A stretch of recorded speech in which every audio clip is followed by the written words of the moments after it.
I left my family behind and found true peace. I never imagined that a request from my own parents could ignite such a deep sense of betrayal. I've always been the responsible daughter, the one who grew up trying to please, but it seemed like nothing was enough.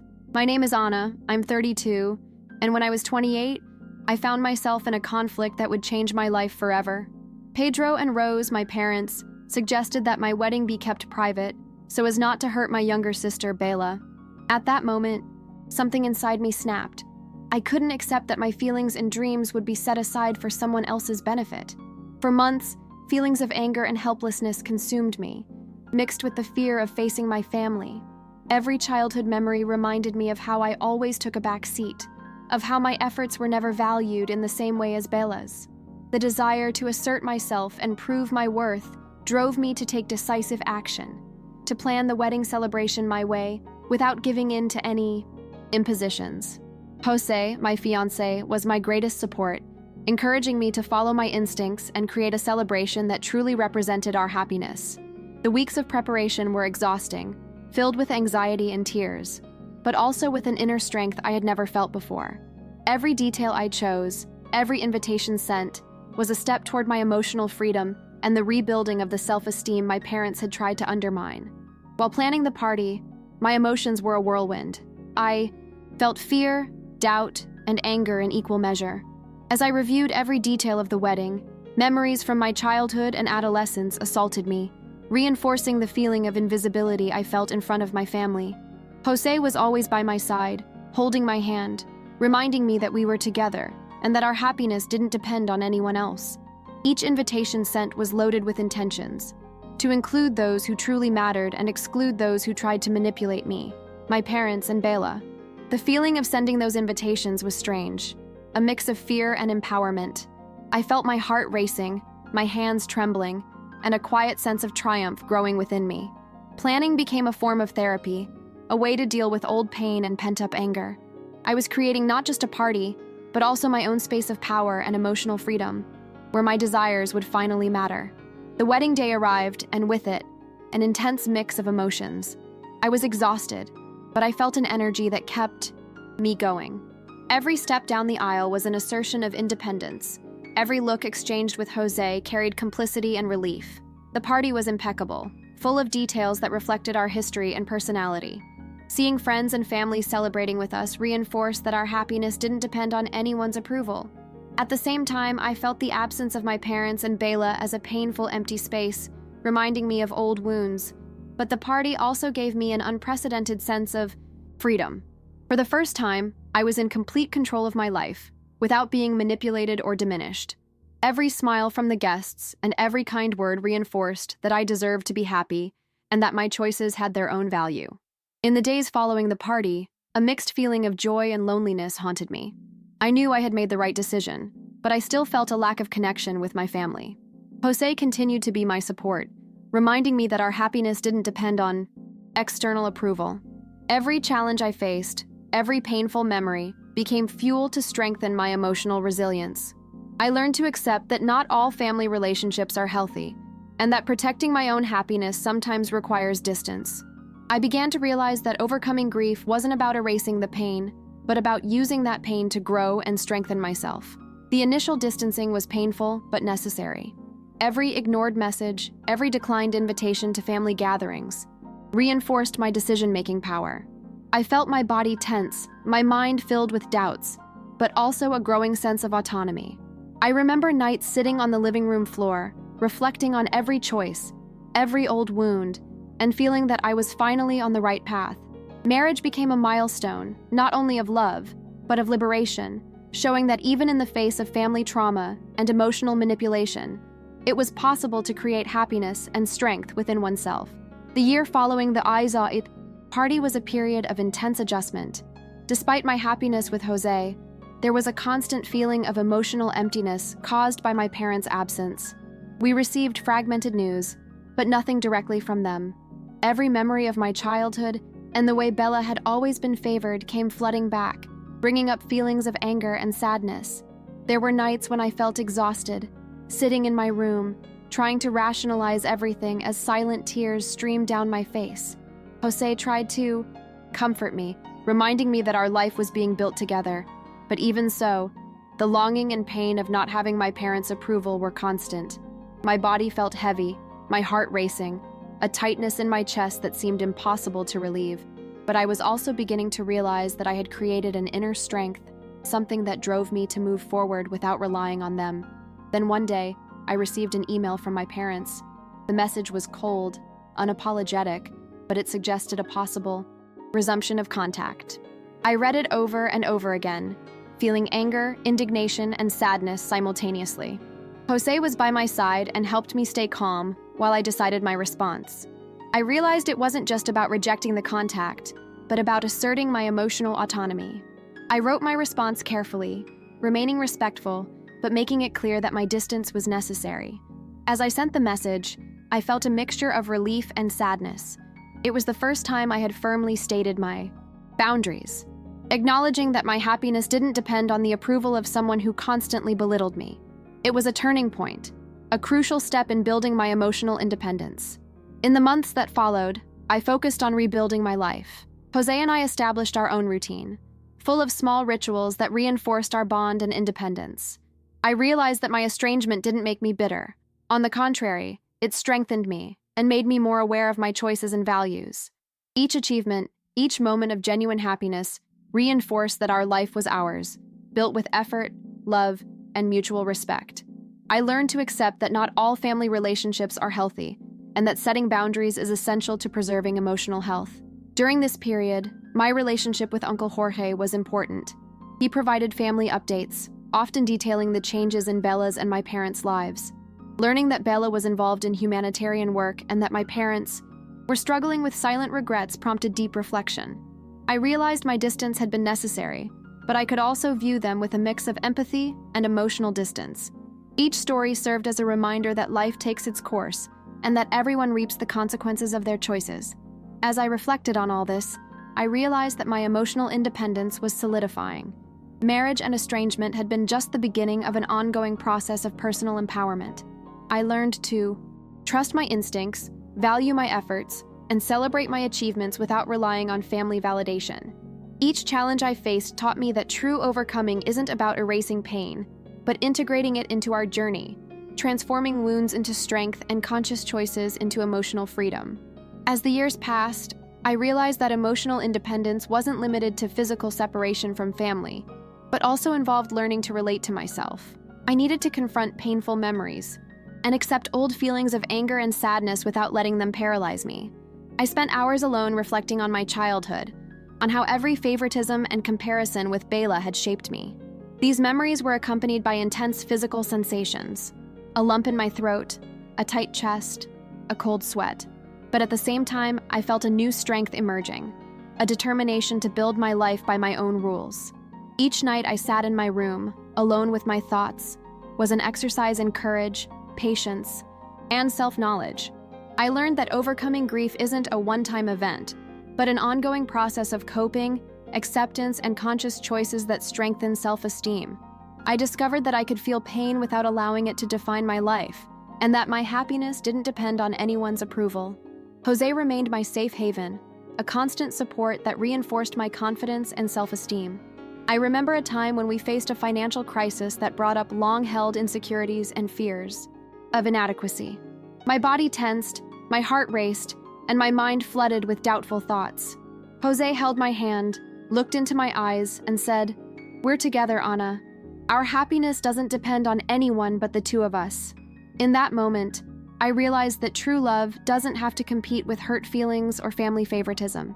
This understanding solidified my confidence in the life I was building and the importance of valuing relationships based on respect, partnership, and mutual support. Each challenge I overcame with him strengthened the certainty that my emotional independence was possible and that my choices had their own validity. Despite this, external challenges continued. Friends or acquaintances, often without meaning to hurt, would make comments about my family or the distance I maintained. Each situation was a test.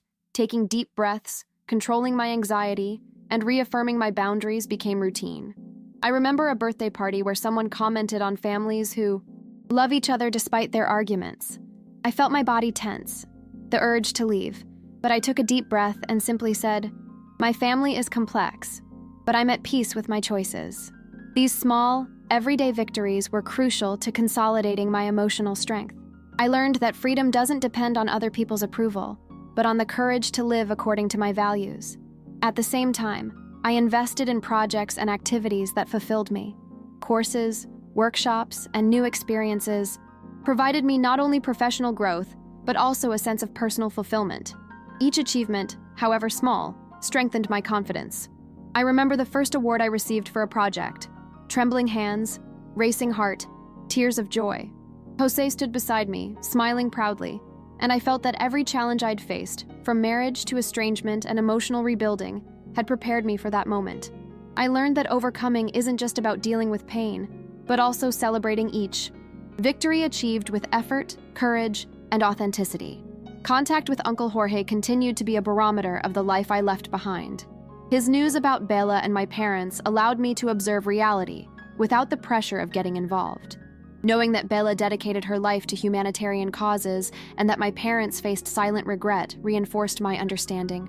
My distancing had been necessary and correct. Each story, each detail, brought reflections on responsibility, choices, and consequences. I began to see my life as entirely my own, built with effort, love, and resilience, and learned that true happiness comes from conscious decisions, respected boundaries, and self-worth. As I matured, I realized that true emotional freedom went far beyond physical distance. I needed to learn to relate to myself honestly, accept my vulnerabilities, and still feel whole. I spent hours reflecting on my childhood, Bella's privileges, and the way my parents ignored me. Each memory was accompanied by intense physical sensations, tightness in my chest, a racing heart, and a mixture of anger and sadness. However, an inner strength also emerged that propelled me forward.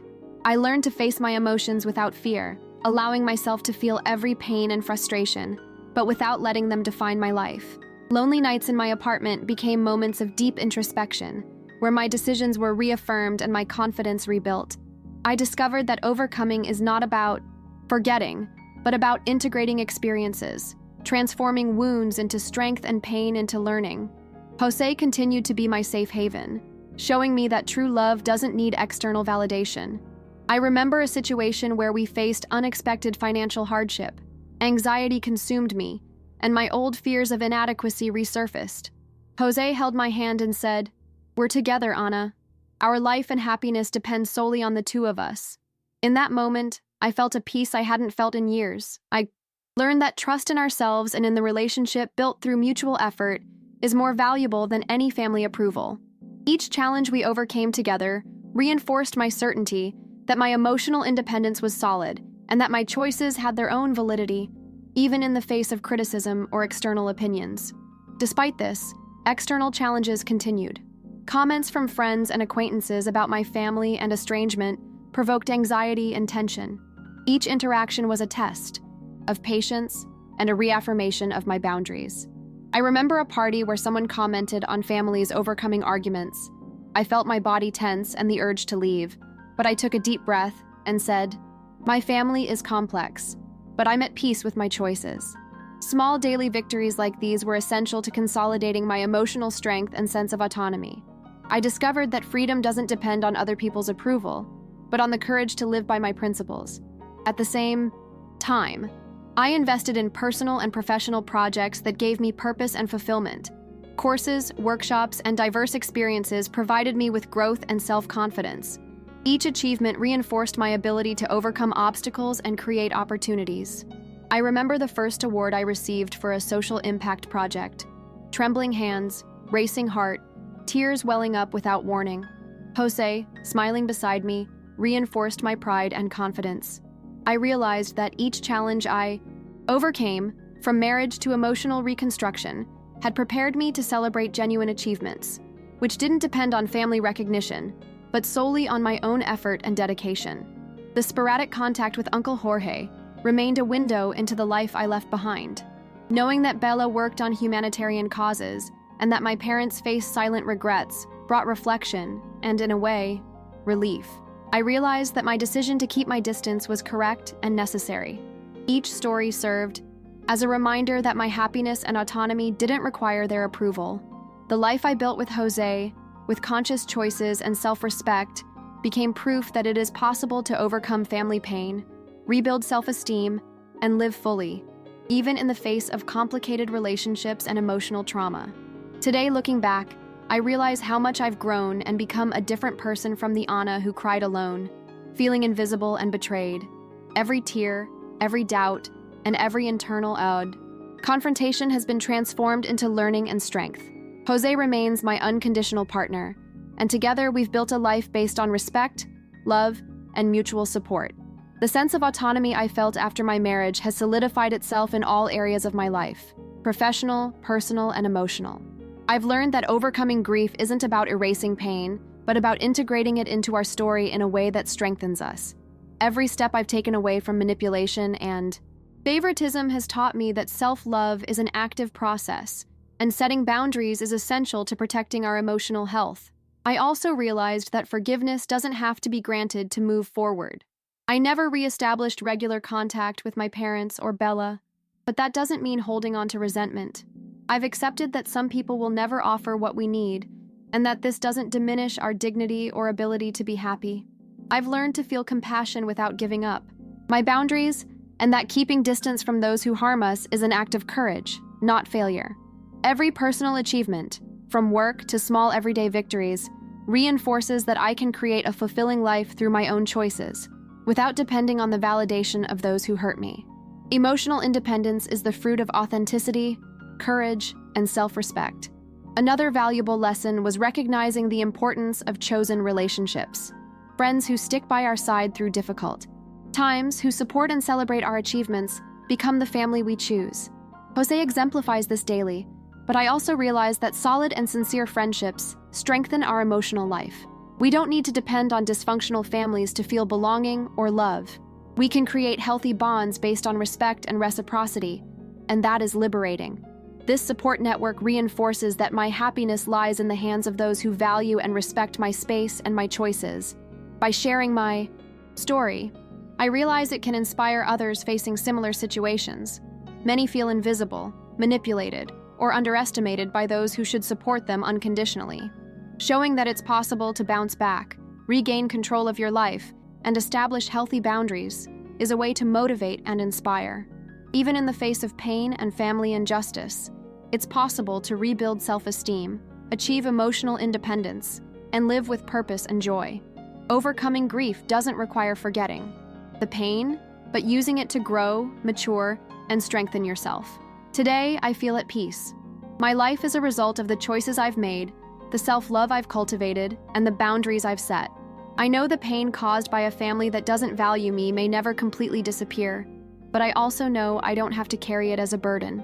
Every challenge I've faced, every difficult decision, and every achievement I've celebrated has taught me that there is always a way, even when everything seems hopeless. I've learned that true happiness comes from the courage to live according to our values, without depending on the approval of those who have hurt us. And this freedom is the greatest victory anyone can achieve.